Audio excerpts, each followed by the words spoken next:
Sa halagang 380 pesos na all for me, meron ka ng solo size starter meal, meron ka ng entree, at syempre meron ka ng kasamang drinks.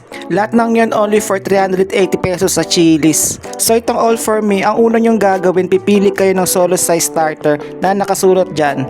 Pangalawa, pipili kayo ng entree o yung pinaka main dish nyo. Pag may nakasunod na plus 50 o plus 100, so ibig sabihin nun mag-add kayo kung gusto nyo yun. At yung panghuli ko anong drinks. So unang batch ang pinili ko tong house side salad kasi maraming umorder neto, so nainggit ako. Gets Combat nga pa maraming umorder nun kasi masarap. Tama yung alat ng cheese. Tapos may crunch pa siya, para siyang nachos na pahaba. So yung entree ko naman tong grilled chicken Alfredo pasta. Gusto sa akin kasi malambot yung chicken, yung typical na inihaw na manok, ganun yung lasa.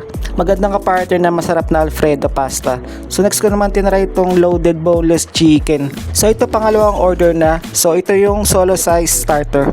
Masarap yung boneless chicken, tapos yung cheese may pagka 4 cheese kasi maraming cheese na nakalagay. Pag may cheese pool na ganyan, ibig sabihin masarap. So yung entree ko naman o yung main dish ko, yung bacon ranch chicken quesadillas. Grabe, sa isang slice na ganyan, punong-puno yung cheese tsaka yung meat. Hindi ko alam bakit solo to halos pandalawang tao to. Tapos sasamahan mo pa ng bacon ranch, sobrang panalo. Worth it na all for me meal. Yun lang, try nyo na din, follow for more!